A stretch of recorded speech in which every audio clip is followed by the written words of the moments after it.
everyone, this is Saloni Pandey, your sociology educator, and I welcome you all to your favorite channel, Magnet Brains, जहाँ पर आपको मिलती है 100% free and quality education without any paid subscription. So students, in our today's lecture, we are going to discuss the most important questions, part 2 of your class 12 sociology chapter, change in development in industrial society. So ये जो हमारा chapter है, आज हम इसके most important questions part 2 discuss करने जा रहे हैं. हमने हमारे प्रीवियस लेक्चर में इसी चैप्टर के most important questions part 1 discuss किए थे और साथ ही साथ इस चैप्टर को पूरी तरह से कंप्लीट कर लिया था. सो आई होप सो कि आपने भी चैप्टर अच्छे से कंप्लीट कर लिया है. अगर किसी चीज में डाउट है या अगर आपको कोई चीज पढ़नी है, समझनी है, तो आपको मेरे सभी लेक्चर्स का लिंक इस वीडियो के डिस्क्रिप्शन में मिल जाएगा. So let's start our today's session, that is long answer type questions. आज के हमारे सेशन में हम इस चैप्टर से जितने भी लॉन्ग आंसर टाइप क्वेश्चंस आपके एग्जाम में आ सकते हैं उन सभी को आंसर करने जा रहे हैं. And as you all know कि जो हमारे लॉन्ग क्वेश्चन आंसर का एक जो पैटर्न होता है दैट इज 6 मार्क्स क्वेश्चन, है ना. 6 मार्क्स का क्वेश्चन आता है, 120 वर्ड्स में आपको उसको आंसर करना होता है, right. So let's start with question number 1. आप यहाँ पर फिर पैटर्न भी समझ जाओगे, आपको आंसर कैसे लिखना है, आपको आंसर में क्या क्या चीजें इंक्लूड करनी है, ये सब अच्छे से समझ में आ जाएगा. So are you ready? Okay, I am also ready. Let's start with our question number 1. Discuss industrial society and different views of theorist on it. Chapter किस एक चीज पर बेस्ड है? Obviously industrial society. सो यहाँ पर हमको क्या एक चीज डिस्कस करनी है, थ्योरिस्ट का क्या व्यू पॉइंट था इंडस्ट्रियल सोसाइटीज को लेके. डिफरेंट थ्योरिस्ट की हमको बात करनी है, जैसे कि आप कार्ल मार्क्स देख लो. ओके, सो इस तरीके से हमको डिफरेंट थ्योरिस्ट की बात करनी है और उन्होंने इंडस्ट्रियल सोसाइटी के बारे में क्या बताया है ये हमको हमारे आंसर में बताना है. Now how you are going to write the answer or what should be your approach? देखो, सबसे पहली चीज जो हमको करनी है वो है एक introduction. Whenever we write long or short answer type questions, we always try to start with an introduction. Okay? Basically, what is introduction? Introduction मतलब जो भी हम हमारे आंसर में बताने जा रहे हैं उसका एक ब्रीफिंग, एक बिल्कुल शॉर्ट में उसके बारे में बताना कि एक्चुअल में ये चीज है क्या, है ना. जैसे कभी होता है ना कि एग्जाम में जब भी हम लिख रहे होते हैं या ऐसे कोई एग्जाम्पल ले लो कि जब आप कभी स्टेज परफॉर्मेंस करने जाते हो, है ना, तो स्टेज परफॉर्मेंस करते हो तो हमेशा पहले अपने बारे में बताते हो कि आप कौन हो, आपका नाम क्या है, कौन सी क्लास से हो, क्या सब्जेक्ट है, एक्सेट्रा एक्सेट्रा. फिर आप अपने टॉपिक पर आते हो. तो ऐसे ही यहाँ पर हमको एक इंट्रोडक्शन देना होता है. बेसिकली इंट्रोडक्शन हम उस चीज का देते हैं जो हमारी मेन थीम होती है. जैसे हमारे इस आंसर के अंदर हम देख रहे हैं the major that is we are focusing on is industrial society. Main focus जो हमारा है वो है इंडस्ट्रियल सोसाइटी, कि इंडस्ट्रियल सोसाइटी को लेके व्यू पॉइंट्स क्या हैं. So will write in brief in introduction that what is industrial society. ठीक है, तो हमारा जो इंट्रोडक्शन होगा वो किसी चीज को लेके होगा कि इंडस्ट्रियल सोसाइटीज क्या होती हैं. क्या होती हैं इंडस्ट्रियल सोसाइटीज? जहां पर मैन्युफैक्चरिंग हो रही होती है bye the use of machines. Okay, उसे हम इंडस्ट्रियल सोसाइटी कहते हैं, जहां पर सभी प्रोडक्ट्स जिनका मैन्युफैक्चरिंग जो है वो मशीन्स के थ्रू होता है. साथ ही साथ में इस सोसाइटी में रह रहे लोग, उनमें से 80% पॉपुलेशन जो होती है या मोर than half of the population जो होती है वो नॉन एग्रीकल्चरल एक्टिविटीज में वर्क कर रही होती है. ओके, यानी कि ऑक्यूपाइड होती है. ऑक्यूपेशन जो होती है वो नॉन एग्रीकल्चरल एक्टिविटीज होती हैं. तो बस ये एक दो लाइन में हम बता देंगे कि इंडस्ट्रियल सोसाइटी क्या होती है. Industrial societies are those society where the manufacturing is done by the machine as well as more than half of the population is employed in non agricultural activities. That's it. ये हो गया हमारा introduction. Now let's move on to the part of theorist. Okay, so ये हमने एक introduction दिया कि industrial society refers to a society that is driven by the use of technology to enable mass production. Industrial society एक ऐसी society होती है जिसमें जो टेक्नोलॉजी है उसका यूज हम कर रहे होते हैं जिससे मास प्रोडक्शन हो सके. What is mass production? ज्यादा से ज्यादा प्रोडक्शन. यहां पर हम क्या कर रहे होते हैं, high capacity of division of labour हमको देखने को मिलता है. ज्यादातर जो पॉपुलेशन है उसको ये इस तरह की सोसाइटी सपोर्ट करती है और डिवीजन ऑफ लेबर हमको यहाँ देखने को मिलता है. What is division of labour? कि हमने लोगों को अलग अलग वर्क में डिवाइड कर दिया and they are performing according to that. अब इंडस्ट्रियलाइजेशन की वजह से क्या हुआ, देखो थ्योरिस्ट का व्यू पॉइंट यहां से स्टार्ट होता है. इंडस्ट्रियलाइजेशन की वजह से हमने देखा कि इक्वालिटी आना शुरू हो गई सोसाइटी में, डिस्पैरिटीज कम हो गई। जैसे पहले होता था ना कि कास्ट बेस्ड इनइक्वालिटीज हैं, क्लास बेस्ड इनइक्वालिटीज हैं। क्लास तो नहीं बोलूंगी क्योंकि क्लास बेस्ड इनइक्वालिटीज तो बनी रही, but specially caste, religion, gender, ये वाली जो इनइक्वालिटीज थी सोसाइटी से, हमने इसको वाइप ऑफ करने की कोशिश करी through industrialization. How you know that, है ना, ये मुझे बताने की जरूरत नहीं है। कहीं पर डाउट है तो भले ही पूछ लेना कमेंट सेक्शन में, क्योंकि ऐसा इसीलिए कि ऑलरेडी हम ये चैप्टर पूरा पढ़ चुके हैं, है ना, और हर एक टॉपिक को डिटेल में हम डिस्कस कर चुके हैं। साथ ही साथ में और जितना डिटेल डिस्कशन करना था वो हमने हमारे प्रीवियस लेक्चर में कर लिया था। सो आई होप सो कि आप वो प्रीवियस लेक्चर देख लो, है ना, वहां से आपको और चीजें क्लियर हो जाएंगी। सो अभी यहाँ पर सिर्फ आंसर पर फोकस करेंगे, बहुत ज्यादा डिटेल में चीजों के नहीं जाएंगे। डिटेल्स में अगर आपको पढ़ना है तो डिस्क्रिप्शन में लिंक दिया, वहां से पढ़ सकते हो। सो इनइक्वालिटीज कम हो रही हैं और इंडस्ट्रियल डेवलपमेंट हो रहा है, ज्यादा से ज्यादा इंडस्ट्रीज डेवलप हो रही हैं। रोल जो है कास्ट का वो कम हो गया है ना। Decrease in social inequalities, income inequalities जो है वो बढ़ चुकी हैं। इकोनॉमिक इनइक्वालिटीज जो है वो बढ़ चुकी है। इनकम लेवल जो है कुछ लोगों का राइज हो, जैसे अगर एक हम एग्जांपल देते, कोई एक लेबर है ना, हम ऐसे एग्जांपल लेते हैं, देयर इज अ लेबर, ये जब नॉर्मली अपना कोई काम वगैरह कर रहा होता है, कोई एग्रीकल्चर एक्टिविटी कर रहा होता है, तो इसको फिक्स्ड इनकम नहीं होती है, या एक टाइम पर ही शायद बहुत ज्यादा इनकम मिल जाए लेकिन एक टाइम पर ना भी मिले, ऐसा भी होता है। यहाँ पर लेबर है, उसको एक फिक्स्ड इनकम मिल रही है, वेजेस मिल रहे हैं, इररिस्पेक्टिव ऑफ द फैक्ट वो कम है या ज्यादा है, बट उसको एक फिक्स्ड इनकम मिल रही है, तो इनकम लेवल जो है वो लोगों का राइज हो रहा है। But there is a drawback in this industrial society कि यहाँ पर क्या एक चीज हो रही है, जो रिच है वो और रिच होता चला जा रहा है, जो पुअर है वो और ज्यादा पुअर होता चला जा रहा है। यहाँ पर डायरेक्ट रिलेशनशिप है social evils and growth of industrial society के बीच में, है ना, मतलब कि जैसे जैसे इंडस्ट्रियल सोसाइटी की ग्रोथ होती है वैसे वैसे जो सोशल इविल्स हैं वो डिक्लाइन होना स्टार्ट हो जाते हैं। सोसाइटी की एक पिक्चर जो है वो चेंज होने लग जाती है with the increase in industrialization, we can say that. Okay, is that clear? ये समझ में आया क्या क्या लिखना है आपको? आपको पता चल गया इंट्रोडक्शन कैसा होगा आपका? देखो, अगर हम एक डिवीजन करें, so when your answer is a 120 words, या आपको इतनी वर्ड लिमिट दी हुई है, तो आप अपना आंसर पता कैसे लिखोगे? 20 to 30 वर्ड्स इंट्रोडक्शन, ठीक है, 90 to 100 वर्ड्स मेन पार्ट, जो भी हमसे क्वेश्चन में पूछा गया है वो सारा कुछ, और इसमें आपका फ्लो चार्ट्स, टेबल्स, डायग्राम सब इंक्लूडेड है। 80 to 90 वर्ड्स भी ये हो सकता है ना। And then 10 to 15 words conclusion, ठीक है, कितना हो गया? 120, देखो 130 नहीं 120 हो गया, हाँ, है ना। 20-30 वर्ड्स, थोड़ा बहुत ऊपर नीचे भी अगर जाता है तो मान लो 120 से 150 वर्ड्स होगा, बट स्टिल अगर आप इस तरीके से लिखते हो तो आपका आंसर बहुत अच्छा लगेगा, है ना। तो ये एक पैटर्न कि 120 to 150 के बीच में रेंज कर सकता है, लेकिन ये एक पैटर्न को हमको फॉलो करेंगे। पहले थोड़ा सा हम इंट्रोडक्शन देंगे, फिर हम मेन पार्ट पर आएंगे, उसमें हम सारी चीज़ों को इंक्लूड करेंगे। फ्लो चार्ट्स, अच्छा एक चीज़ और बता दूं, ये जो फ्लो चार्ट्स, डायग्राम्स, ये सब आप अपने आंसर में बनाते हो, इसका वर्ड लिमिट काउंट मत करना, नहीं तो पता चला फ्लो चार्ट बनाया उसका भी वर्ड लिमिट वहां बैठ के काउंट करने लग गए हो, ये मत करना, ठीक है। जो मेन होता है आपका, वो जो आप लिख रहे हो अपने आंसर में, दैट इज द वेटेज, है ना। बाकी आपके फ्लो चार्ट वगैरह इन सारी चीजों का एडिशनल मार्किंग्स आपको मिलता है। एडिशनल इन द सेंस ऐसा नहीं कि 6 मार्क्स का क्वेश्चन है तो आपको 8 मार्क्स दे देंगे, नहीं, अगर आपको 4 मिल रहा है तो शायद 5 मिल जाएगा, ऐसे मान लो, है ना। तो ये एक पैटर्न को ध्यान रखोगे लॉन्ग क्वेश्चन आंसर में। तो ये हमारा यहाँ पर इंट्रोडक्शन वाला पार्ट कंप्लीट हो गया कि इंडस्ट्रियल सोसाइटी क्या होती है, इंडस्ट्रियलाइजेशन कैसे होता है, क्या होता है, etcetera etcetera. Is that clear? Good. Now let's move on to the main part of the question, जो हमसे मेनली क्वेश्चन में पूछा गया था कि थ्योरिस्ट का व्यू पॉइंट क्या है। देखो, अगर आप डायरेक्ट थ्योरिस्ट का व्यू पॉइंट लिखने लग जाते और किसी को पता ही नहीं कि इंडस्ट्रियल सोसाइटी क्या होता है, so how would it work, तो आपको क्या करना है, सबसे पहले थोड़ा सा इंट्रोडक्शन की। देखो, मैं इंडस्ट्रियल सोसाइटी के बारे में थोड़ा सा पहले आपको बता देता हूँ कि वो होती क्या है, फिर मैं आपको बता रहा हूँ कि व्यू पॉइंट क्या था अलग अलग का, है ना। सो देखो, यहाँ से थ्योरिस्ट की बात करते हैं। Max Weber, Emile Durkheim, Karl Marx, सभी का डिफरेंट व्यू पॉइंट रहा है, और ये सभी इंडस्ट्रियलाइजेशन के साथ में बहुत सारी चीजों को एसोसिएट करते हैं। जैसे वो बोलते हैं कि इंडस्ट्रियलाइजेशन होता है तो अर्बनाइजेशन भी होता है।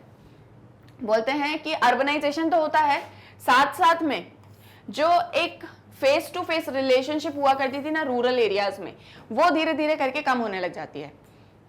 आज आप मुझे बताओ, आपके पेरेंट्स होंगे जो किसी एमएनसी में, किसी फैक्ट्री में, किसी इंडस्ट्री में या ऐसी जगह पर वर्क कर रहे हैं जहां नॉन एग्रीकल्चरल एक्टिविटीज होती हैं, तो आप मुझे बताओ वो कितने लोगों से दिन भर में मिलते हैं, मतलब कितने लोग इन द सेंस वो नहीं जो उनके वर्क प्लेस पर हैं, जो उनके रिलेटिव्स हैं या जो कोई उनके फ्रेंड्स हैं बाहर जिनके साथ में वो कभी पार्टी करने जाते हो, कितना, क्या वो डेली होता है या वो बहुत कम होता है, या मोस्ट ऑफ द टाइम वो अपने कॉल पर ही मतलब उनसे कांटेक्ट कर पाते हैं लेकिन फेस टू फेस नहीं हो पाता मेनी ऑफ द टाइम्स, है ना। क्यों? क्योंकि रूरल एरियाज में ऐसा होता था कि फेस टू फेस रिलेशनशिप आपकी बनी हुई होती थी, आप लोगों से मिलते थे, जानते थे, समझते थे। इंडस्ट्रियल सोसाइटी में पहली चीज आपके पास उतना टाइम ही नहीं होता, you are so much busy और engaged in your work, okay. उसके बाद में अगर आपको टाइम मिलता भी है तो वो टाइम आपके लिए अपना खुद का होता है। तो ये एक चीज होती है कि यहाँ से लाइफ थोड़ी सी ऐसी हो जाती है कि आपके जो एक डायरेक्ट रिलेशनशिप्स हैं लोगों के साथ में, वो कहीं ना कहीं थोड़ी सी कम होने लग जाती हैं। साथ ही साथ में substitution by anonymous professional relationships in modern work places, आपके जो लोगों के साथ में रिलेशनशिप्स बनती हैं वर्क प्लेस पे, आपके फादर होंगे, आपकी मदर होंगी, तो वो वर्क प्लेस पर आपके सिबलिंग्स कोई भी जो भी काम कर रहे हैं, जॉब कर रहे हैं ना, तो वो जाते हैं वहां पर, वो अपने जो कलीग्स हैं उनके बारे में बताते होंगे कि मेरे साथ में ये पर्सन है, वो ऐसे जॉब करते हैं, मतलब वो ऐसे काम करते हैं, यहाँ रहते हैं, वहां रहते हैं। आप किसी को जानते नहीं हो वहां पे। जैसे जस्ट टेक एन एग्जाम्पल, मान लो आप भी मैग्नेट ब्रेन्स में टीचर बन जाते हो, अब आप यहाँ पर आओगे, या मैग्नेट ब्रेन्स में कोई भी जॉब आप करने लग जाते हो, कोई भी जॉब आप करने लग जाते हो यहाँ पे, है ना। अब आप यहाँ पर आओगे तो यहाँ पर आपको बहुत सारे लोग मिलेंगे जिन्हें आपने ना कभी देखा होगा पहले, ना आप कभी उन्हें जानते होगे, बट धीरे धीरे टाइम के साथ में आपके उनके साथ में एक प्रोफेशनल रिलेशनशिप बन जाएगी, वो आपके कलीग बन जाएंगे। So that happens in industrial society as well, कि आप लोगों को नहीं जानते हो बट स्टिल आपके उनके साथ में एक प्रोफेशनल रिलेशनशिप जो है वो डेवलप हो जाती है। So people did not see the end result of the production process, ये स्पेशली कार्ल मार्क्स ने कहा था। बोलते थे कि जैसे डिवीजन ऑफ लेबर हो गया, है ना। अब डिवीजन ऑफ लेबर होने की वजह से आप एक काम कर रहे हो, जैसे जस्ट टेक एन एग्जांपल कि आप किसी ऐसी फैक्ट्री में जॉब करते हो जहां पर पेन प्रोडक्शन होता है, जस्ट टेक एन एग्जांपल। हो सकता है आप वहां पर सिर्फ इंक का वर्क कर रहे हो। अब जब आप इंक का वर्क करते हो तो फिर आगे उसकी रिफिल का वर्क होता है, फिर उसके आगे उसकी जो क्या बोलते हैं उसको, क्या बोलते हैं जिससे आप लिखते हैं ना, वो एक चीज बनती है, उसके आगे उसकी बॉडी को शेप दिया जाता है, उसके आगे उसका कैप बनता है, ऐसे करते करते करते फिर एक फाइनल प्रोडक्ट बनता है पूरा पेन। सो अब आप तो लेकिन इंक वाला काम कर रहे हो, है ना। सो आपको कैसे पता कि आपने जो काम किया उसका एंड प्रोडक्ट कैसे बन रहा है, आपको उसका बेनिफिट नहीं मिलता, आपको सिर्फ इस चीज का बेनिफिट मिलता है जितना आपने इंक प्रोड्यूस किया है उसका। एक बहुत छोटा सा एग्जांपल दे रही हूं, अगर आप रिलेट कर पा रहे हो तो, है ना। तो दैट मीन्स कि जो लेबर्स होते हैं उनको अपने जो भी वो वर्क कर रहे होते हैं, जो भी उनकी मेहनत होती है, उसका एंड प्रोडक्ट नहीं मिलता है ना। उसका जो एंड रिजल्ट है वो उसको नहीं देख पाते हैं, क्योंकि वो एक बस स्मॉल पार्ट प्रोडक्शन में अपना प्ले कर रहे होते हैं। आपको समझ में आ रहा है? हाँ, गुड। नहीं आ रहा है तो भी समझो, ठीक है।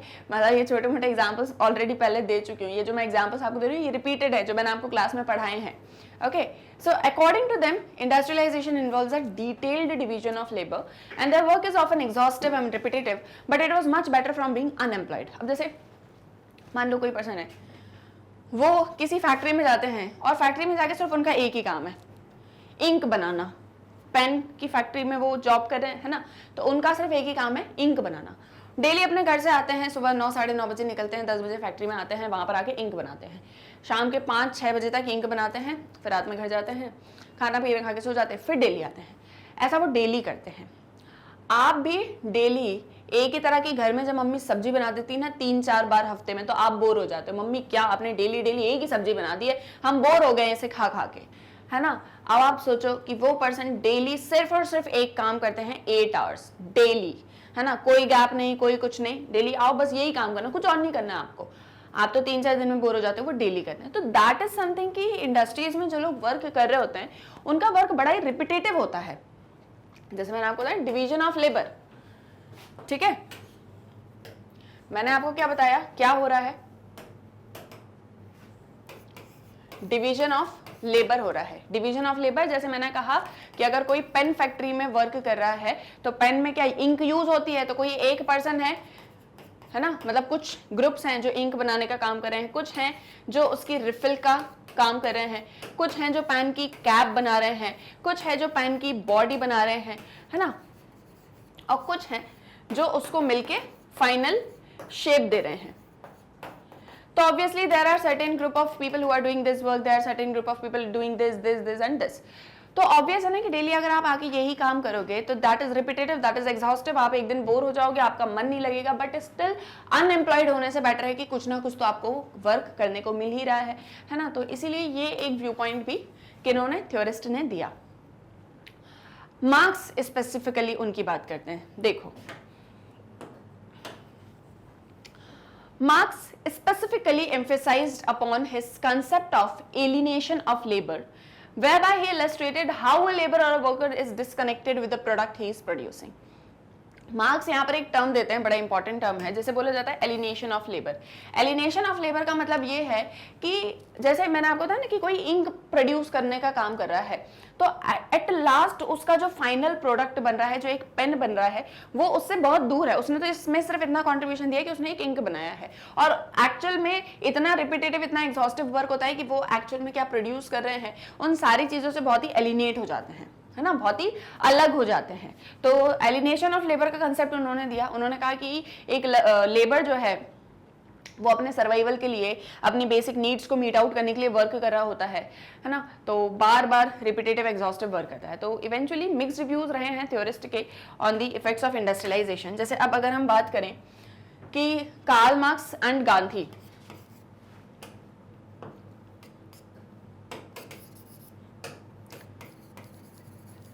Karl Marx and Gandhi, they both were opposing this industrialization. Why? Because they say कि इंडस्ट्रियलाइजेशन अच्छा तो है, इससे प्रोडक्शन बहुत सारा होगा, लोगों की नीड सेटिस्फाई होंगी, बट इसका एक डीमेरिट सबसे बड़ा ये है कि मशीन्स लेबर की जगह ले लेंगी और इससे लेबर अनएम्प्लॉयड हो जाएगा, है ना. तो ये एक व्यू पॉइंट आप इसके अंदर नोट डाउन कर सकते हैं. अच्छा, इमाइल डर्कीम इस चीज को सपोर्ट भी करते थे. तो सबके अलग अलग व्यू पॉइंट्स थे, थोड़ा थोड़ा आपको सबके बारे में लिखना है. इज दैट क्लियर, है ना. तो आप लिखोगे एलिनेशन ऑफ लेबर, लिखोगे रिपीटेशन ऑफ वर्क, लिखोगे एग्जॉस्टिव वर्क, लिखोगे डिवीजन ऑफ लेबर, लिखोगे डिवीजन ऑफ वर्क लिखोगे, और ये mechanization as a danger to employment ये भी लिखोगे. Is that clear. ये सारे पॉइंट्स आपको मिल गए. देखो, but eventually they agreed upon the positive impact of industrialization on modernization and the benefit that industrialization led to modernization. At last हमको क्या करना है, कंक्लूजन. अभी मैंने आपको बताया कि इंट्रोडक्शन लिखोगे, मेन पार्ट लिखोगे, फिर कंक्लूजन लिखोगे. इंट्रोडक्शन हमने लिख दिया, मेन पार्ट भी हमने डिस्कस कर लिया. कंक्लूजन क्या होगा? कंक्लूजन ये होगा कि एज सच जो थ्योरिस्ट हैं उनके व्यू पॉइंट्स बहुत अलग अलग रहे, किसी ने सपोर्ट किया, किसी ने डिसएग्री भी किया, बट इन जनरल अगर हम बात करें तो सभी थ्योरिस्ट इंडस्ट्रियलाइजेशन को, या सभी नहीं, most of the theorist industrialization का पॉजिटिव इंपैक्ट के ऊपर ज्यादा फोकस करते थे कि इंडस्ट्रियलाइजेशन की वजह से मॉडर्नाइजेशन होगा, हम डेवलप्ड सोसाइटी बनेंगे. ओके, जैसे इंडिया आज डेवलपिंग सोसाइटी बहुत जल्द डेवलप्ड हो जाएगी, है ना. तो that is something because of industrialization. तो उन्होंने कहा कि ये एक पॉजिटिव है. अच्छा, एक चीज याद रखना, कंक्लूजन जब भी करो तो हमेशा पॉजिटिव नोट पर ही करना, है ना. कभी भी उसको नेगेटिव नोट पर कंक्लूजन नहीं करते हैं. बहुत रेयर केस में ऐसा होता है कि कंक्लूजन भी नेगेटिव जा रहा है, अदरवाइज कंक्लूजन हमेशा पॉजिटिव होगा. पॉजिटिव इन द सेंस कि जो भी हमने पढ़ा उससे ये एक चीज तो अच्छी हुई, है ना. कभी भी नेगेटिव नहीं चलना हमको कि ये चीज ऐसा हुआ तो नहीं, इसका गलत था, इंडस्ट्रियलाइजेशन तो नहीं होना चाहिए था, नहीं, कभी नहीं, है ना. हमेशा पॉजिटिव नोट पर हम उसको कंक्लूड करेंगे. ये एक क्वेश्चन के आंसर से आगे के जितने क्वेश्चंस हैं उनका कंसेप्ट आपको क्लियर हो गया है कि आपको आंसर कैसे लिखना है ना. और अब आप उनको फटाफट से आंसर कर सकते हो. एक चीज आपको समझ में आ गई. दूसरी चीज, आंसर एक बिल्कुल आपका प्रॉपर मैनर में होना चाहिए. ऐसा नहीं कि पहले आपने इतना पैराग्राफ लिख दिया, फिर आपने 2 पॉइंट लिख दिए, फिर आपने फिर एक पैराग्राफ लिख दिया, फिर आपने 3-4 पॉइंट लिख दिए. नहीं, या तो पॉइंट्स में लिखो या तो पैराग्राफ में लिखो, ठीक है. और पैराग्राफ के साथ अगर कहीं पर पॉइंट्स आ भी रहे होते हैं तो वो एक चीज अलग है ना. बट स्टिल ट्राई कि आप अपने आंसर, इंट्रोडक्शन आप पैराग्राफ में लिखो, बाकी चीजों को आप पॉइंट्स में लिखो, या अगर पॉइंट्स नहीं बन पा रहे हैं तो पैराग्राफ चेंज कर करके लिखो. ऐसा नहीं कि बिल्कुल एक बस चला जा रहा है, लिखे जा रहे हो, वो वाला कंसेप्ट नहीं होना चाहिए, ठीक है. अब आप पूछोगे मैम कितने पेज में आंसर आना चाहिए, है ना. आपका फेवरेट क्वेश्चन है ये नहीं पूछो जब तक मन नहीं भरता है. मैक्सिमम आपके जो लॉन्ग आंसर टाइप क्वेश्चंस हैं इनका आंसर आपका 2 पेजेस में आ जाना चाहिए, ठीक है, 1 and 2 ऐसे वाला 2, ऐसा नहीं कि ये वाला 1 2 फिर ये वाला 1 2, ऐसे नहीं, 1 and 2 2 पेजेस में आ गया आंसर, दैट्स इट। क्लियर? थोड़ा जब अगर फ्लो चार्ट डायग्राम से ये सारी चीजें आप इंक्लूड करते हो तो फिर आंसर की लेंथ बढ़ जाती है। Clear? But still I will say कि आप क्वालिटी पर फोकस करो, ना कि कितने पेजेस में आंसर आ रहा है। Okay, so I hope so question number 1 is clear. और अब आगे के सारे क्वेश्चंस क्लियर हो गए कि कैसे करोगे। गुड, चलो क्वेश्चन नंबर 2 पर आ जाओ। Discuss the main points of industrialization in the early years of India's independence. India independent हुआ 1947 में, उस एक टाइम पर जो अर्ली ईयर्स ऑफ इंडिपेंडेंस थे जैसे 1950s 55 तक, तो क्या मेन पॉइंट्स थे इंडस्ट्रियलाइजेशन के, वो आपको डिस्कस करना है। मतलब आपको ये बताना है इंडिया इंडिपेंडेंट हो गया 1947 में, उस एक टाइम पीरियड पर मैक्सिमम 1960-70s तक क्या एक सिनेरियो चल रहा था इंडस्ट्रियलाइजेशन को लेके। Okay, that you have to tell. So obvious है कि आंसर किस एक चीज पर बेस्ड है हमारा, क्या पूछा जा रहा है हमसे, बेसिकली इंडस्ट्रियलाइजेशन। तो इंट्रोडक्शन में हम क्या लिखेंगे, industrialization. Okay, so will start कि इंडिया में इंडस्ट्रियलाइजेशन के बारे में बताओगे कि industrialization mean machine made production, और इंडिया में इंडस्ट्रियलाइजेशन पहले से ही था, लेकिन ब्रिटिशर्स के आने की वजह से हमारे यहाँ डी इंडस्ट्रियलाइजेशन हो गया।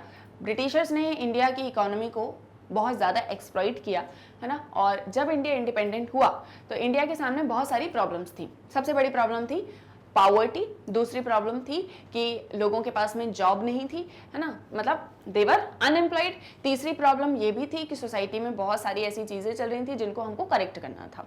तो गवर्नमेंट ने फिर आप सीधे, अब आप यहाँ से धीरे धीरे करके आप मेन पार्ट पर आ रहे हो, ये आपका इंट्रोडक्शन हो गया, अब आप आगे बढ़ रहे हो। फिर आपने कहा कि गवर्नमेंट ने after independence that is in 1947 अपने प्लानिंग को स्टार्ट करा कि हमको इंडिया को कैसे एक डेवलपिंग इकोनॉमी बनाना है ना, और कैसे हमको इंडिया की जो एक पूरी पिक्चर है उसको चेंज कर देना है। So how we can do that. तो गवर्नमेंट ने जो है प्लानिंग करना स्टार्ट किया। गवर्नमेंट ने 5 ईयर प्लानिंग करना स्टार्ट किया, जिसमें से जो हमारा सेकेंड 5 ईयर प्लान था उसमें हमने इंडस्ट्रियलाइजेशन को ही फोकस किया और हमने इंडस्ट्रीज को सेटअप करना स्टार्ट किया। We focused on heavy industries. Heavy industries मतलब वो इंडस्ट्रीज जो मशीन्स का ही प्रोडक्शन कर रही होती हैं। जैसे जस्ट टेक एन एग्जांपल कि आप एग्रीकल्चरल फील्ड पे प्लोइंग करने के लिए आपको मशीन चाहिए, तो किसी इंडस्ट्री में वही मशीन को हम मैन्युफैक्चर कर रहे हैं। Okay, we are doing manufacturing of machines, heavy industries हमने स्टार्ट करा। गवर्नमेंट ने इंडिपेंडेंस के बाद में जो मेजर इंडस्ट्रीज थी जिन्हें कमांडिंग हाइट्स ऑफ इकोनॉमी भी बोला जाता था, उन सब को अपने ही पास में रिजर्व रख लिया। जैसे cotton, jute, coal mines, railways, ये कुछ हमारे इनिशियल मॉडर्न इंडस्ट्रीज थी। गवर्नमेंट ने इंडिपेंडेंस के बाद में कमांडिंग हाइट्स को अपने हाथों में लिया और उन्होंने defence, transport, communication, power, mining और बाकी जितने भी प्रोजेक्ट्स थे उन सबको अपने पास में रख लिया, है ना। जैसे रेलवेज भी है, इसमें से एक हो गया ट्रांसपोर्ट के अंदर आपका। तो उन्होंने क्या करा, ये सारी चीजें गवर्नमेंट ने बोला ये हमारे पास में रहेंगी, इसमें कोई प्राइवेट पर्सन नहीं आएगा। और इसके पीछे एक रीजन था। जैसे इंडस्ट्रीज हैं, उन्होंने कहा कि अगर आपको कहीं पर इंडस्ट्री सेटअप करनी है तो आपको गवर्नमेंट से पहले लाइसेंस लेना पड़ेगा।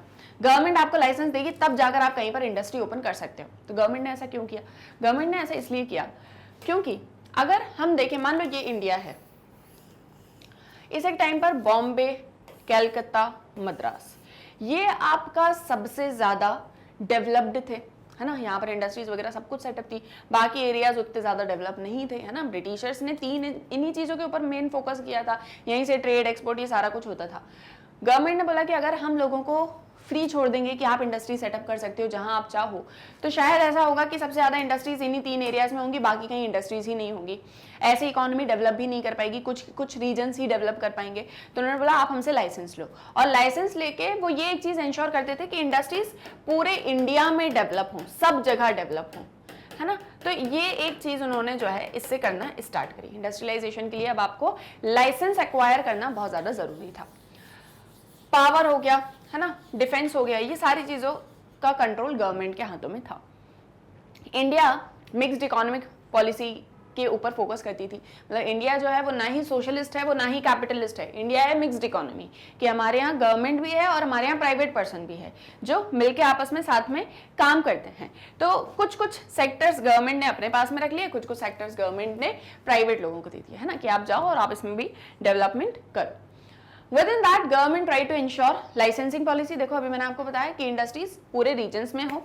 इंडिपेंडेंस के पहले इंडस्ट्रीज जो है वो सिर्फ मद्रास, कोलकाता, बॉम्बे में ही लोकेटेड थी, लेकिन हम देखते हैं कि बड़ोदरा, कोयम्बटूर, बैंगलोर, पुणे, फरीदाबाद, राजकोट ये भी इंडस्ट्रियल सेंटर्स बन पाए। क्यों पॉसिबल हो पाया ये? ऑब्वियसली गवर्नमेंट की लाइसेंसिंग पॉलिसी की वजह से। अगर वो लाइसेंसिंग पॉलिसी नहीं होती तो शायद इंडस्ट्रीज का कॉन्सेंट्रेशन सिर्फ इन्हीं एरियाज में होता। गवर्नमेंट ने स्मॉल स्केल सेक्टर जो था उसको भी इनिशिएटिव्स प्रोवाइड किए, उसको भी आगे बढ़ने में हेल्प करी। बहुत सारे आइटम्स थे जैसे कि पेपर, वुड, स्टेशनरी, ग्लास, इन प्रोडक्ट्स को गवर्नमेंट ने अपने पास में रिजर्व रख लिया। ठीक है, तो ये आप जो है पूरा अपने आंसर में लिखेंगे कि इंडस्ट्रियलाइजेशन कैसे स्टार्ट हुआ, सेकेंड 5 ईयर प्लान के बारे में बताओगे, लाइसेंसिंग पॉलिसी के बारे में बताओगे, लाइसेंसिंग पॉलिसी के साथ में कैसे गवर्नमेंट ने अपने पास में चीज़ों को रिजर्व किया, एक्सेट्रा एक्सेट्रा, पूरा आपको एक्सप्लेन करना है। सेकेंड 5 ईयर प्लान के बारे में आपको बताना है, हैवी इंडस्ट्रीज के बारे में आपको बताना है ना, डिटेल में बताना है। मैंने बहुत शॉर्ट में बताया है, तो वो आप थोड़ा थोड़ा लिखोगे। Last you will conclude. Conclude कैसे करोगे? देखो, कंक्लूड आप ऐसे करोगे कि हमने इंडस्ट्रियलाइजेशन को अडॉप्ट तो किया, हम सब कुछ कर रहे थे, बट स्टिल हमारी इकोनॉमी अभी क्लोज्ड इकोनॉमी थी। कैसी इकोनॉमी थी हमारी? Closed economy.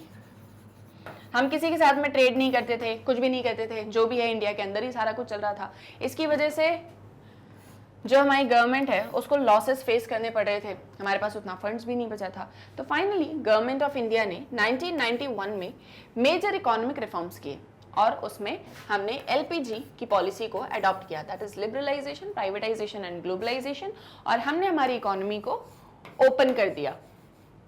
ठीक है, तो यहाँ से जो लार्ज स्केल इंडस्ट्री है उन्होंने 28% टोटल वर्कफोर्स को इंगेज किया। स्मॉल सेक्टर और इंडस्ट्रीज ने जो है 72% सेक्टर्स को अपने यहाँ पर एम्प्लॉयमेंट देना स्टार्ट किया। तो यहाँ से हमको हमारी इंडिया की ग्रोथ, डेवलपमेंट, प्रॉस्पेरिटी, ये सारी चीज़ें बहुत ज़्यादा देखने को मिली। That is nothing but your conclusion.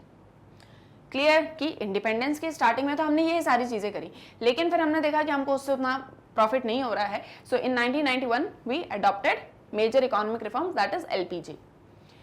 इसका लिक्विफाइड पेट्रोलियम गैस मत लिख देना कोई भी, ठीक है? It is liberalization, privatization and globalization. Is that clear? यहां तक भी कोई डाउट नहीं है? Fine, let's move on to the next question. चलो देखो, अब आपको कंसेप्ट समझ में आ गया है तो फटाफट हम क्वेश्चंस करेंगे, फटाफट आंसर देखेंगे। Question number 3. Do you agree that all sections of people have benefited from the liberalizations policy in India? Justify your answer with examples. पूछ रहे हैं कि जो लिबरलाइजेशन की पॉलिसी इंडिया में हमने अडॉप्ट करी, क्या उससे हर एक सेक्शन को बेनिफिट हुआ? इंडिया में हर एक सेक्शन को बेनिफिट हुआ?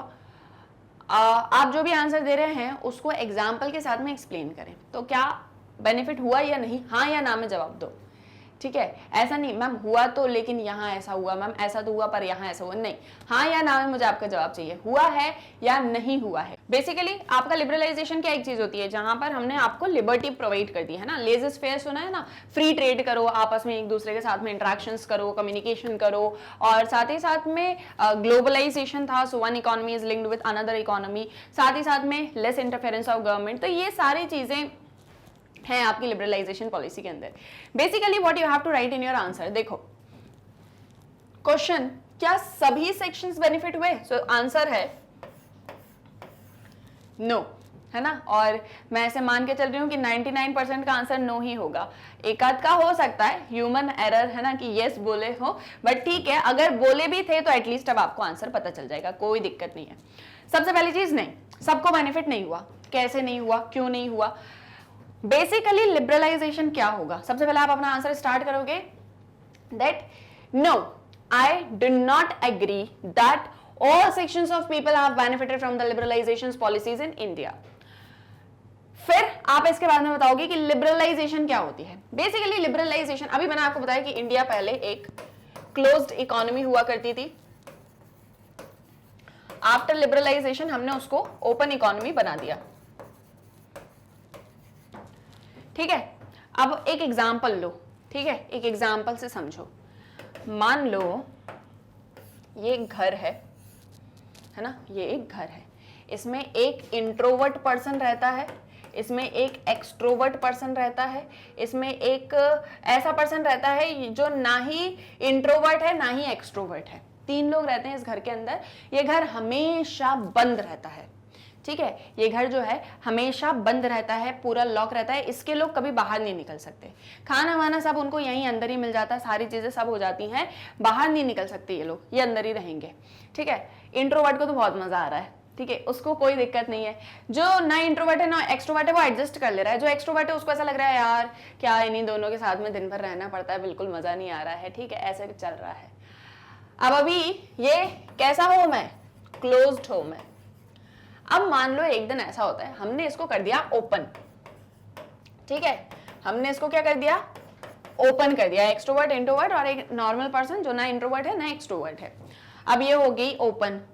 अब जो बाहर के लोग हैं जो यहाँ आसपास में रहते थे वो सब इनके घर में आ सकते हैं, इनसे मिल सकते हैं, ये लोग अंदर से बाहर जा सकते हैं, सब कुछ हो सकता है। तो यहाँ पर एक चीज हो रही है कि जो एक्सट्रोवर्ट है उसको तो बड़ा मजा आ रहा है कि सबके साथ में इंटरेक्ट करने का मौका मिल रहा है, बहुत सारी अपॉर्चुनिटीज दिख रही हैं, सबसे बात कर सकते हैं, घूमने फिरने सब जगह जा सकते हैं। एक इंट्रोवर्ट है जो ऐसे बोल रहा है यार मैं अच्छा खासा घर के अंदर था, वहां पर मेरा सब कुछ बढ़िया से चल जाता था, अब यहाँ बाहर इतने सारे लोग हैं, मैं इनके साथ में एडजस्ट कैसे करूं। एक नॉर्मल पर्सन जो ना इंट्रोवर्ट ना एक्सट्रोवर्ट उसको बहुत ज्यादा फर्क नहीं पड़ रहा है।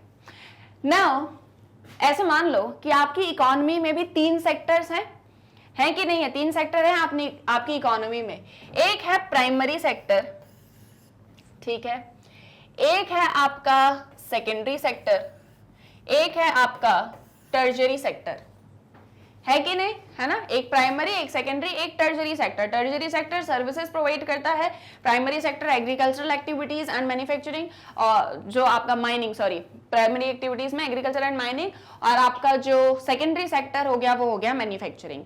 पहले आपकी इकोनॉमी क्लोज हुआ करती थी, ये लोग सब आपस में सब कर लेते थे। जो आपका प्राइमरी सेक्टर था वो अच्छे से अपना एग्रीकल्चर एक्टिविटीज वगैरह कर रहे थे और उनका प्रोडक्शन वगैरह जो होता था उसको पूरा सेल आउट कर लिया करते थे। जो रिच फार्मर्स थे वो भी सेल आउट कर लेते थे, जो पुअर फार्मर्स थे वो भी सेल आउट कर लेते थे।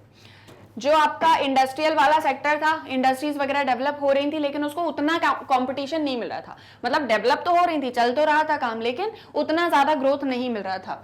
जो आपका टर्जरी सेक्टर है, सर्विस सेक्टर, वो अपनी सर्विसेज ज्यादा एक्सपेंड नहीं कर पा रहा था। तो ये क्लोज्ड इकोनॉमी थी। जैसे ही गवर्नमेंट ने इकोनॉमी को ओपन कर दिया, ठीक है, जैसे ही गवर्नमेंट ने इकोनॉमी को ओपन कर दिया तो जो आपका टर्जरी सेक्टर था यानी सर्विस सेक्टर, मान लो आपका क्या बोलते हैं उसको, इंफॉर्मेशन एंड कम्युनिकेशन टेक्नोलॉजी हो गया, आईसीटी हो गया, आईटी हो गया, है ना, इंफॉर्मेशन टेक्नोलॉजी हो गया, आपका सॉफ्टवेयर हो गया, ये सारी चीजें हो गई, है ना, सर्विसेज सारी हो गई, आपकी सारी सर्विसेज जितनी भी आपको मिलती हैं वो सब। ये आपका इंडस्ट्रियल सेक्टर हो गया, ये आपका प्राइमरी सेक्टर। प्राइमरी सेक्टर में दिक्कत आई, प्राइमरी सेक्टर में दिक्कत ये आई कि लिबरलाइजेशन करने की वजह से जब हमने ओपन इकोनॉमी करा, फ्री ट्रेड हुआ, ये सारा कुछ हुआ, तो जो बाहर की कंट्रीज थी वो अब इंडिया में आके ट्रेड कर सकती हैं, है ना। जो बड़े बड़े प्रोडक्ट्स हैं, जो रिच फार्मर्स हैं, वो सब बढ़िया से ट्रेड कर सकते हैं, अपना प्रोडक्ट कहीं बाहर भी सेल आउट कर सकते हैं, इंडिया में भी सेल आउट कर सकते हैं, जो करना उन्हें वो सब कर सकते हैं। दैट मीन्स उनके पास में वेल्थ ज्यादा आएगी। लेकिन जो स्मॉल या मार्जिनल फार्मर है जिसके पास में उतना एक्सेस नहीं है, वो कैसे बेनिफिट लेगा? अल्टीमेटली ऐसा होता था कि कुछ स्मॉल या मार्जिनल फार्मर्स अपने प्रोडक्ट्स लेके मार्केट में जाते थे तो उनके प्रोडक्ट सेल आउट ही नहीं होते थे, क्योंकि जो दूसरे कॉम्पिटिटर्स हैं वो आके अपना प्रोडक्ट सेल आउट कर जाते थे, ठीक है। तो यहाँ पर इनको क्या हो गया? डीमेरिट। इंट्रोवर्ट जो होगा उसको क्या हो जाएगा? डीमेरिट हो जाएगा ना ओपन इकोनॉमी में। हाँ, जो आपका सेकेंडरी सेक्टर था उसमें ये हुआ कि उसको अपॉर्चुनिटीज मिल गई, है ना। अब ज्यादा से ज्यादा इन्वेस्टमेंट भी आने लग गया, उन्हें बाहर इन्वेस्ट करना है तो वो बाहर भी इन्वेस्ट कर सकते हैं। जैसे इंडस्ट्रीज इंडिया में तो सेटअप है ही, इंडिया के साथ साथ में बाहर भी सेटअप है। एक्सपोर्ट इंपोर्ट करना है आराम से करो, इजीली करो, लेस इंटरफेरेंस है गवर्नमेंट का। ये सॉफ्टवेयर कंपनीज वगैरह हो गई, ये सब इनको बहुत बेनिफिट हुआ क्योंकि फॉरेन इन्वेस्टमेंट आने लग गया, फॉरेन के साथ में ये लोग भी जो है आपस में लिंक्ड अप करने लग गए, सर्विसेज इनका पूरा ऑल ओवर द वर्ल्ड चलने लग गया, तो ये इनको बेनिफिट हो गया। So there are certain sections who got benefited but there are certain sections that do not get benefit, है ना। तो इसीलिए हम ये नहीं बोल सकते कि लिबरलाइजेशन की वजह से सबको बेनिफिट हुआ, कुछ कुछ को बेनिफिट हुआ, कुछ कुछ को बेनिफिट नहीं हुआ। क्लियर? तो ये एग्जाम्पल के साथ में बता पाओगे अपने आंसर, ये मत एग्जाम्पल दे देना है ना कि एक घर है उसमें एक इंट्रोवर्ट है, ये तुम्हें समझाने के लिए दिया है मैंने एग्जाम्पल। अब आपको समझ में आ गया, अब आप अपने अकॉर्डिंग आंसर फ्रेम करोगे। कैसे? देखो यहाँ पे मैं बिल्कुल शॉर्ट एक बता दे रही हूँ आपको, बाकी डिटेल आपको बताएं। तो सबसे पहले आप क्या लिखेंगे कि no, I do not agree with this statement that all sections of people have benefited from liberalisation policies in India. Liberalisation is the policy of free trade, और साथ ही साथ में इसके इफेक्ट्स सभी के ऊपर यूनिफॉर्म नहीं रहते हैं। लिबरलाइजेशन पॉलिसी आप पूरा बताओगे, है ना, free trade without less interference या without interference of government, government is only to ensure law and order, otherwise each and everyone can trade with anyone and can take the benefit of all the services etcetera. तो ऐसे करके आपने liberalisation बताया। फिर आपने बताया कि effect जो है लिबरलाइजेशन के सबके ऊपर यूनिफॉर्म नहीं रहे। लिबरलाइजेशन मतलब relaxation in government rules, regulations, trade and commerce. Now it would be wrong to say कि सभी सेक्शंस बेनिफिट हुए, क्योंकि सॉफ्टवेयर, इंफॉर्मेशन टेक्नोलॉजी, इन सबको तो बेनिफिट हुआ। हाउएवर सेक्टर जैसे इलेक्ट्रॉनिक्स, ऑटोमोबाइल्स, ऑयल सीड्स, इन सब को बहुत ही ज्यादा लॉस फेस करना पड़ा, क्योंकि ये कंपीट नहीं कर पाए।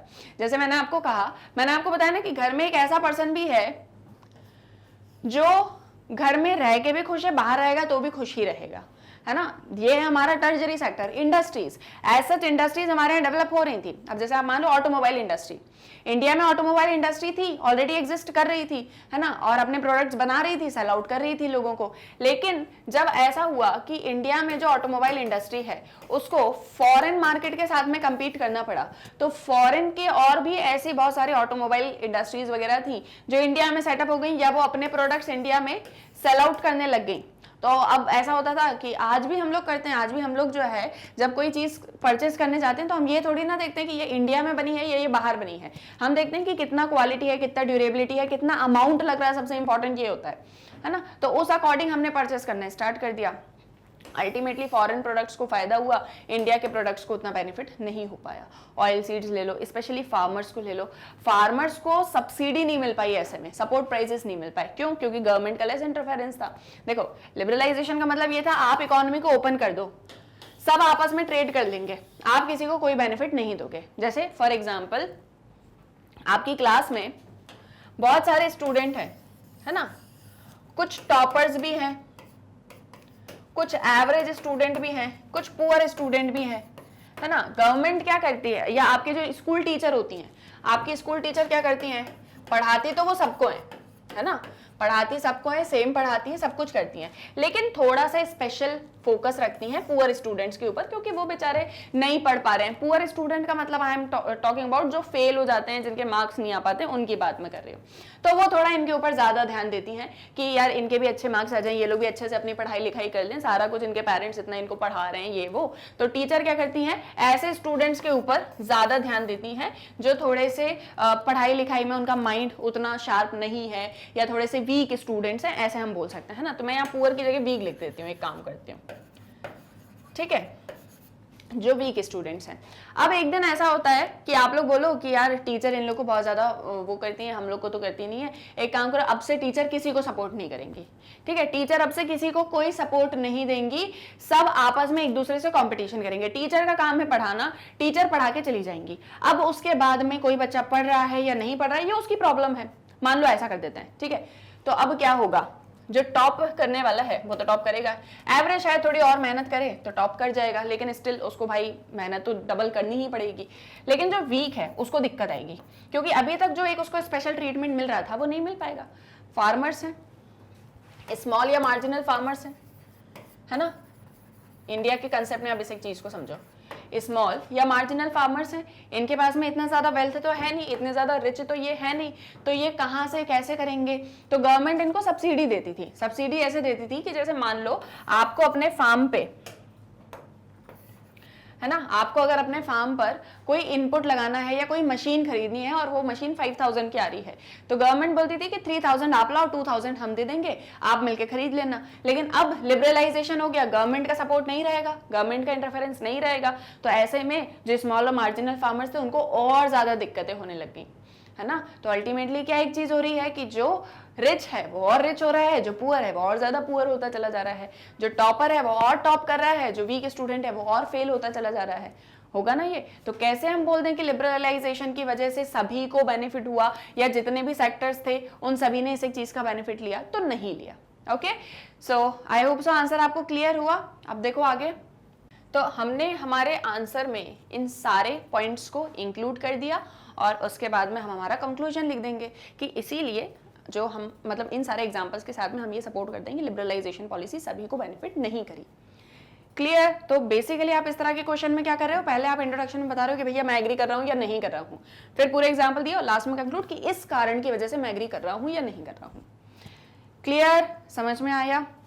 अच्छा देखो एक चीज और है कि मैं आप लोग को ये सारी चीजें पढ़ा दूंगी, समझा दूंगी, यहाँ पर सब आंसर दिखा दूंगी, बट जब तक आप प्रैक्टिस नहीं करोगे आपको ये आंसर समझ में नहीं आएंगे। आपको ऐसा रहेगा कि हाँ मुझे पता है, लेकिन जब लिखने बैठोगे ना तो पता नहीं चलेगा कि स्टार्ट कैसे करूं। तो इसीलिए प्रैक्टिस पहले से करके रखो ताकि एग्जाम में आपको ऐसी दिक्कतें ना आए। ये चैप्टर बहुत इंपॉर्टेंट है, इससे लॉन्ग क्वेश्चन आ सकता है, ठीक है? तो इसीलिए इन सारी चीजों को अच्छे से प्रैक्टिस करो। Next we have question number 4। Employment by the government was a major avenue for increasing the well-being of the population, but now even that is coming down. Employment जो गवर्नमेंट प्रोवाइड करती थी उससे जो हमारी population है obviously उसका wellbeing बढ़ता था, उनको एक इनकम मिलती थी तो ऑब्वियस है कि उनका स्टैंडर्ड ऑफ लिविंग भी बढ़ता था, लेकिन अब वो भी धीरे धीरे करके डाउन होता चला जा रहा है। क्या? एम्प्लॉयमेंट जो है वो डाउन होता चला जा रहा है। Explain this statement in the light of the graph shown above, describe how liberalization and privatization worldwide appear to be associated with rising income inequality। आपको ये बताना है कि कैसे लिबरलाइजेशन और प्राइवेटाइजेशन जो है उससे इनकम इनइक्वालिटी बढ़ती चली जा रही है।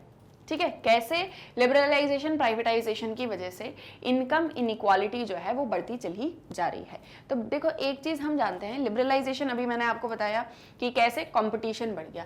कंपटीशन जब बढ़ता है और जो प्राइवेट पर्सन होता है, गवर्नमेंट का इंटरफेरेंस कम हो जाता है, तो जो प्राइवेट पर्सन होता है वो सिर्फ अपना बेनिफिट देखता है। वो ये नहीं देखता है कि आपको उससे नुकसान हो रहा है या आपको उससे फायदा हो रहा है, वो ये देखता है मुझे नुकसान हो रहा है या मुझे फायदा हो रहा है, और वो वही चीज करता है जो उसके फायदे में होती है।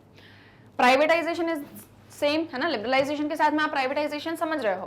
तो प्राइवेट पर्सन ने क्या किया, जैसे उसने मान लो कोई गवर्नमेंट की कंपनी को खरीद लिया, अब उसने कहा कि ये गवर्नमेंट ने इतने सारे एम्प्लॉइज को बेमतलब में रख के रखा हुआ था, इनकी कोई जरूरत नहीं है, इन्हें हटाओ, है ना, इनको हटाओ और कम लोगों से ज्यादा काम करवाओ और उनको उतने ही पे रखो, तो उससे मुझे बेनिफिट मिलेगा।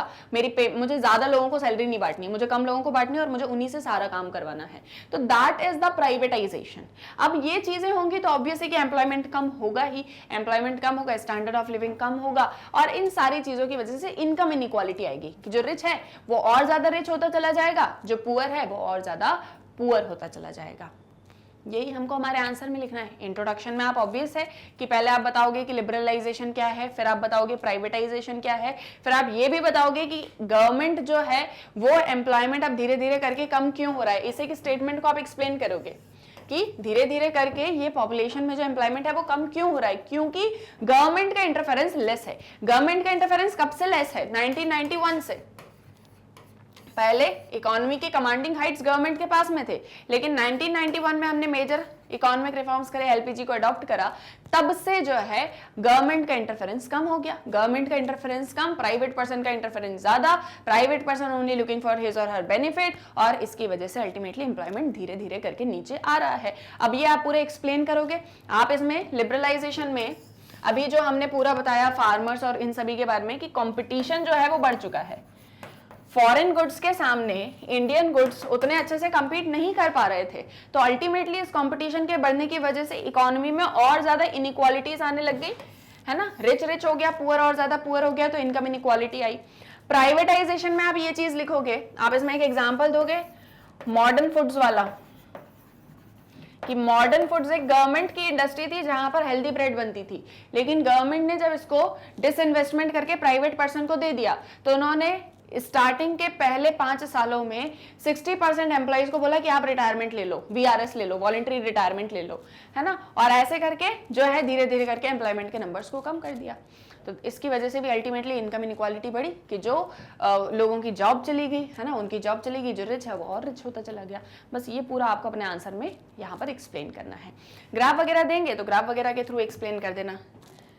ठीक है, बुक में सारे जो ग्राफ वगैरह दिए हुए हैं वही सारा कुछ यहाँ पर भी है ना, ऐसा कुछ अलग नहीं है। तो एम्प्लॉयमेंट जो है वो गवर्नमेंट का कम होता चला जा रहा है। ये देखो ग्राफ दिख रहा है यहाँ पे, एम्प्लॉयमेंट है ऑर्गेनाइज्ड सेक्टर में और प्राइवेट सेक्टर में। देखो ये वाला जो पार्ट आपको दिख रहा है, ये और ये मतलब इस तरह का, ये पूरा पब्लिक सेक्टर है, और ये जो आपको पार्ट दिख रहा है ये पूरा प्राइवेट सेक्टर है। जैसे ये हो गया, ये हो गया, ये हो गया और ये हो गया।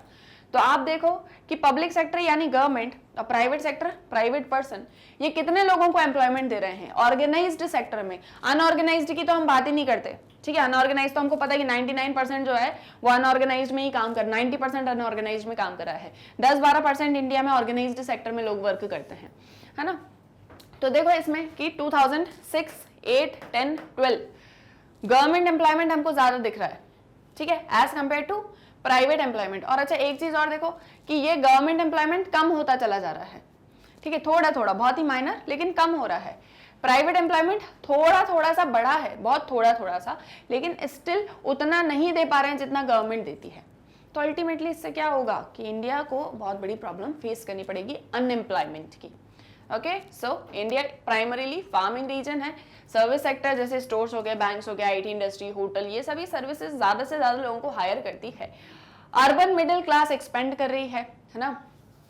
और साथ ही साथ में हम देख रहे हैं कि बहुत कम लोग हैं ऐसे जिनके पास में सिक्योर जॉब है। ज्यादातर लोगों की जॉब जो है वो बड़ी इनसिक्योर है, आज जॉब है कल रहेगी नहीं रहेगी उन्हें पता ही नहीं है ये चीज।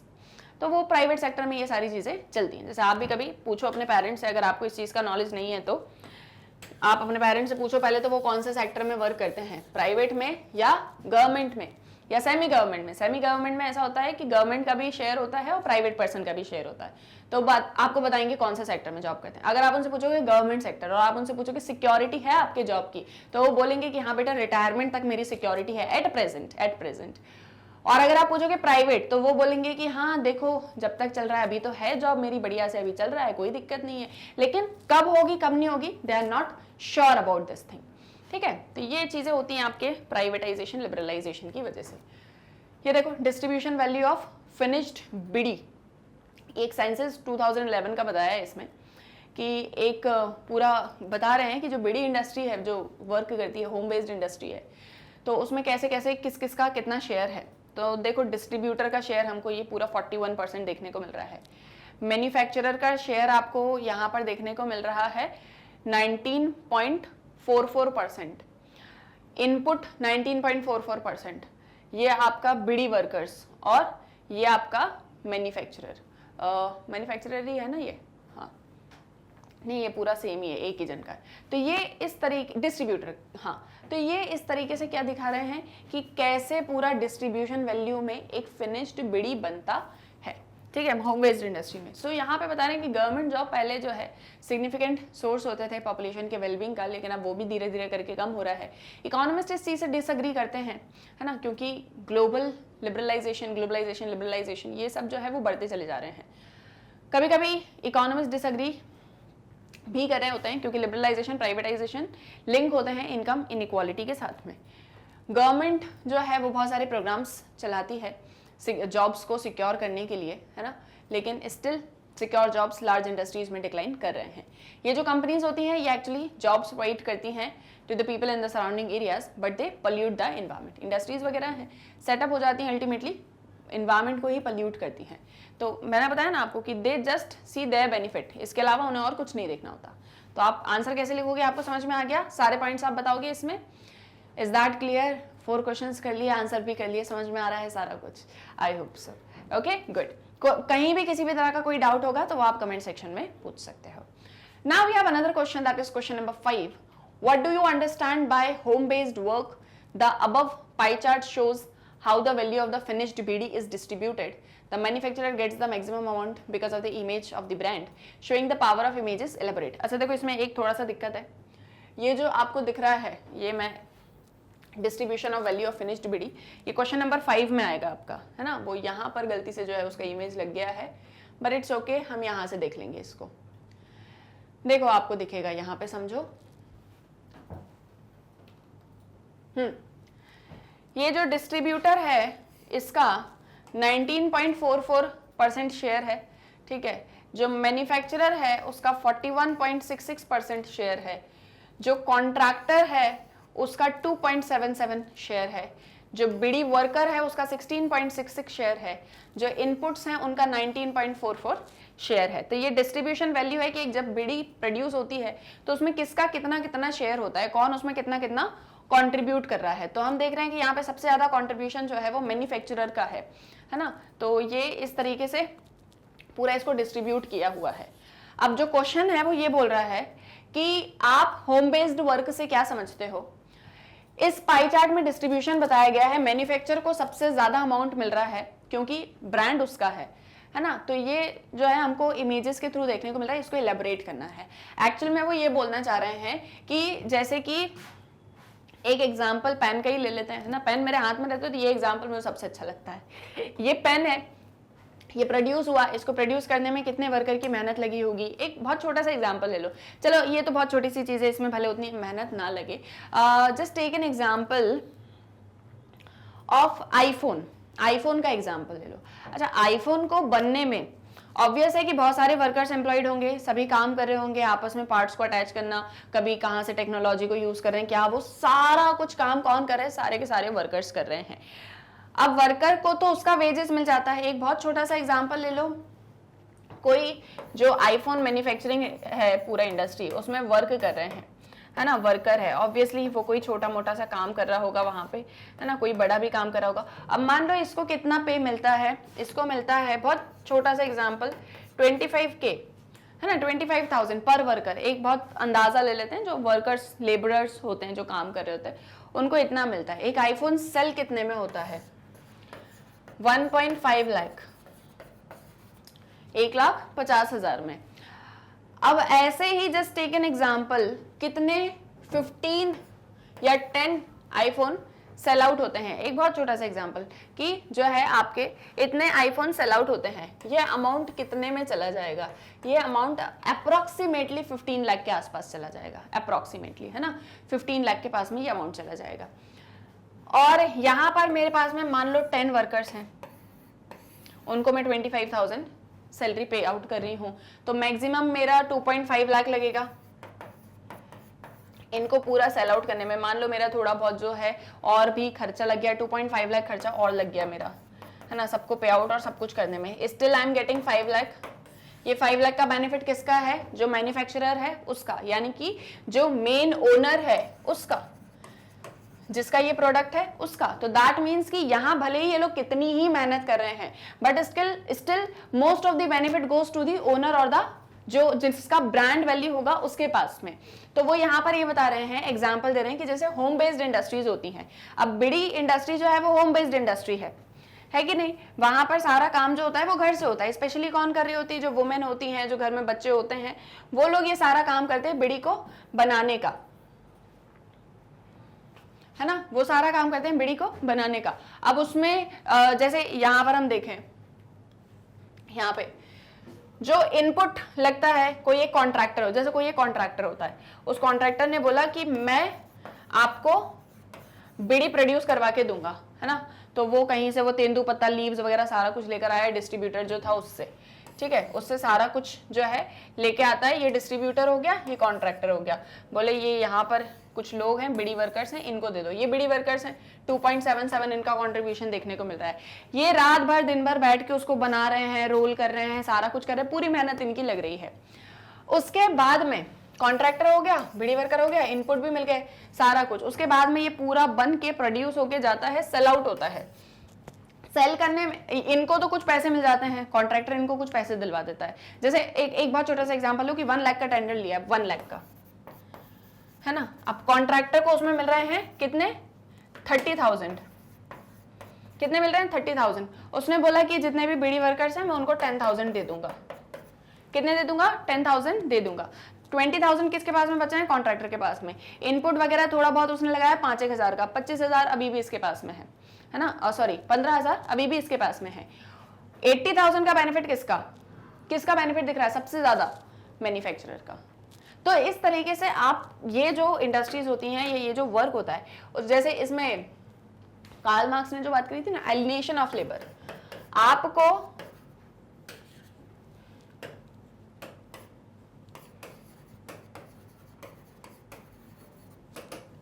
सही लिखी मैंने स्पेलिंग, देख लेना एक बार, चेक कर लेना। तो वो बोलते हैं ना एलिनेशन ऑफ लेबर, कि आप अपने एंड प्रोडक्ट से खुद ही दूर हो। जो बीड़ी वर्कर्स हैं जिन्होंने बीड़ी को प्रोड्यूस किया है वो उससे बहुत ज्यादा दूर है, उन्हें तो थोड़ा बहुत अमाउंट मिला वो उसमें खुश हो गए, बट एक्चुअल में जो सारा बेनिफिट है वो किसके पास में जाता है? कैपिटलिस्ट के पास में। यहाँ पर बस टर्म मैन्युफैक्चरर है, वही आपको अपने आंसर में लिखना है ना, कि कैसे उनको ज्यादा से ज्यादा बेनिफिट यहाँ पर हो रहा होता है। Is that clear? आया सारा समझ में? देखो आंसर में कैसे लिखेंगे, पहले थोड़ा होम बेस्ड इंडस्ट्री के बारे में बताएंगे कि work from home is a significant part of the economy. This includes lace, zari, brocade, carpets, bidis, agarbattis and varieties of items. तो ये जो छोटे मोटे आइटम्स होते हैं ये सब वर्क फ्रॉम होम बेसिस पे ही चलते हैं, मतलब घर से ही इनका जो है पूरा काम चलता है, पूरा करते हैं ये लोग, फिर उसको सेल आउट कर देते हैं। वुमेन चिल्ड्रन इसमें जनरली रिस्पॉन्सिबल होते हैं फॉर द वर्क। एक एजेंट होता है जो उनको सारे रॉ मटेरियल प्रोवाइड कर देता है और उनसे सारा फिनिश्ड प्रोडक्ट कलेक्ट कर लेता है ना। जैसे मान लो मैं कॉन्ट्रैक्टर हूँ और मैं कुछ लोगों को जानती हूँ, तो मैंने उनको कहा कि ये इनपुट पकड़ो, अगरबत्ती बना के दो, मैं आपसे अगरबत्ती लेके चला जाऊंगा। मैं कॉन्ट्रैक्टर, मैं मिडिल मैन ऐसे बोलते ना, तो वो हो गया। अब मैं उनसे पूरा कुछ बनवाया सारा कुछ उनसे लिया और जाके फिर उनको मैन्युफैक्चरर को दे दिया, मैन्युफैक्चरर सेल आउट कर रहा है उसको। ओके, तो staff at home are paid on piece rate basis. अब यहाँ पर इनको पे किया जाता है पर पीस, कि जैसे एक अगरबत्ती आपने बनाई तो उसका आपको इतना पैसा मिलेगा, 2 बनाई तो उसका आपको इतना मिलेगा, 4 बनाई तो आपको उसका इतना मिलेगा, पर पीस बेसिस पर। Bidis are made in forested villages where villagers pluck tendu leaves and sell them to the forest department or a private contractor who sells them to the forest department. An individual can collect 100 bundles per day on average. तो bidi basically जो है वो जो forested villages में होती हैं, जो villagers होते हैं वो तेंदू पत्ता को कलेक्ट करते हैं फॉरेस्ट से, उसको फॉरेस्ट डिपार्टमेंट को या किसी प्राइवेट कॉन्ट्रैक्टर को सेल आउट कर देते हैं, फिर वो उसको सेल करेगा फॉरेस्ट डिपार्टमेंट में। अगर कोई प्राइवेट कॉन्ट्रैक्टर है तो वो उसको फॉरेस्ट डिपार्टमेंट में सेल कर देता है, फिर आप वहां से 100 बंडल्स ले सकते हो, है ना, और फिर आप उसका मैन्युफैक्चरिंग करोगे। फिर लीव्स को ऑक्शन किया जाता है बिड़ी फैक्ट्री ओनर्स को। जैसे मान लो ये कॉन्ट्रैक्टर है, कॉन्ट्रैक्टर ने फॉरेस्ट डिपार्टमेंट को सेल आउट कर दिया, फॉरेस्ट डिपार्टमेंट से किसी एक्स पर्सन ने खरीद लिया, खरीद के उसने बोला जो भी बड़ी फैक्ट्रीज वगैरह होंगी या ओनर्स होंगे फैक्ट्री के, तो उनको कि आप हमसे खरीद रहे हो, ऑक्शनिंग होती है कि आप कितने पैसे में खरीदोगे, आप 100 रुपए में खरीदोगे, 1000 रुपए में खरीदोगे, कितने में, है ना, पूरा ऑक्शनिंग चलता है। फिर वो उनको सेल आउट कर देते हैं, ठीक है। अब इनको इनने सेल आउट कर दिया, अब ये फैक्ट्री है, फैक्ट्री ने फिर से किसी कॉन्ट्रैक्टर को ढूंढा, बोले कि हमको इतना बिड़ी जो है वो बना के चाहिए है। कॉन्ट्रैक्टर ने किसी ऐसे को ढूंढा जो काम करना चाहते हैं, होम बेस्ड इंडस्ट्री, है ना, इनसे काम करवा के कॉन्ट्रैक्टर ने वापस लिया, वापस फैक्ट्री को दिया, फैक्ट्री ने मार्केट में सेल आउट कर दिया। किसको प्रॉफिट हो रहा है इन सारी चीजों में? फैक्ट्री को सबसे ज्यादा बेनिफिट, ठीक है, क्योंकि यहां से तो कम रेट्स पर हुआ है लेकिन सबसे ज्यादा बेनिफिट यहां पर। क्लियर? तो the leaves are then auctioned off to the bidi factory owners who then send them to contractors. Tobacco and leaves are then delivered to home based staff by the contractor. ये देखो contractor ने home based staff को यहाँ पर provide कर दिया। ये staff generally women's होते हैं, बिडीज को रोल करते हैं, डैम्पन करते हैं, लीव्स को कट करेंगे, यूनिफॉर्मली उनको फिल करते हैं टोबैको से और फिर उनको थ्रेड से टाई अप कर देते हैं। कॉन्ट्रैक्टर इन बीडीज को कलेक्ट करके वापस से मेकर को देता है जो उनको रोस्ट करेगा, उनके ऊपर लेबल वगैरह लगाता है, और प्रोड्यूसर जो है फिर उसको डीलर को सेल कर देगा, डीलर फिर होलसेलर को, होलसेलर से रिटेलर तक, रिटेलर से लोगों तक। तो ऐसे करके बीडीज जो है उनको ब्रांड नेम मिलता चला जाता है और अल्टीमेटली बेनिफिट मैन्युफैक्चरर को। तो बहुत सारे लोग इसके अंदर इंक्लूडेड हैं, बट जिसकी मेहनत है, मेहनत किसकी है? पूरी विलेजर्स की, होम बेस्ड स्टाफ की, उनको बहुत कम अमाउंट मिलता है। ओके, तो that you have to tell in your answer कि कैसे ये इंडस्ट्रीज फैक्ट्रीज वर्क करती हैं। ऐसा कहीं से कोई भी क्वेश्चन एग्जाम में आ सकता है। मैंने जो मोस्ट इंपॉर्टेंट है वो आपको टॉपिक्स क्वेश्चंस बता दिए हैं, जैसे होम बेस्ड इंडस्ट्री हो गया, लिबरलाइजेशन हो गया, प्राइवेटाइजेशन हो गया, ग्लोबलाइजेशन हो गया, इंडस्ट्रियलाइजेशन हो गया। ये सारे टॉपिक्स इस चैप्टर से बहुत ज़्यादा इंपॉर्टेंट हैं, है ना। इनको आप बहुत अच्छे से प्रिपेयर करो, स्पेशली लॉन्ग क्वेश्चन आंसर्स के लिए। अब मैंने आपको पूरा चैप्टर पढ़ाया, मैंने आपको पूरे क्वेश्चन आंसर्स कराए, एमसीक्यू कराया, एनसीईआरटी कराया, कंप्लीट चैप्टर रिवीजन कराया, सब कुछ पढ़ा दिया है। आपका काम है अब अच्छे से पढ़ना, है ना।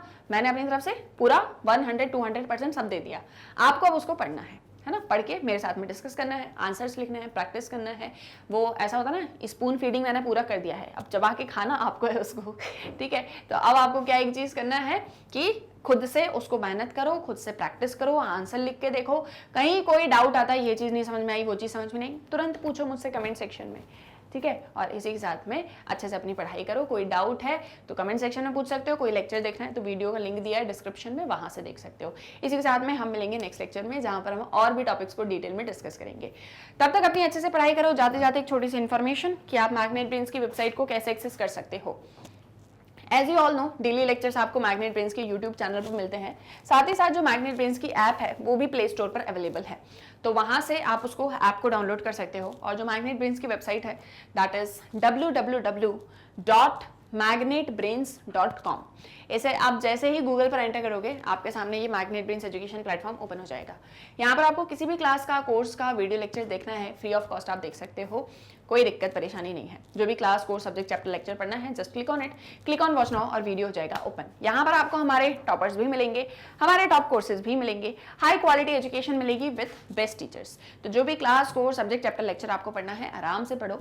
अपने फ्रेंड्स और रिलेटिव्स को भी मैग्नेट ब्रेन्स के बारे में बताओ ताकि वो भी इस 100% फ्री एंड क्वालिटी एजुकेशन को एक्सेस कर सके बिना किसी दिक्कत परेशानी के। मैग्नेट ब्रेन्स के नोट्स, बुक्स, ई बुक्स और साथ ही साथ मेरे सभी लेक्चर्स का लिंक आपको इस वीडियो के डिस्क्रिप्शन में मिल जाएगा। मैग्नेट ब्रेन्स को आप इंस्टाग्राम, फेसबुक, ट्विटर, टेलीग्राम सभी पर फॉलो कर सकते हो। तो देरी किस बात की है, जल्दी से करो वीडियो को लाइक, शेयर एंड सब्सक्राइब। हम मिलेंगे हमारे नेक्स्ट वीडियो लेक्चर में। For more updates stay tuned with magnet brains. Thank you very much.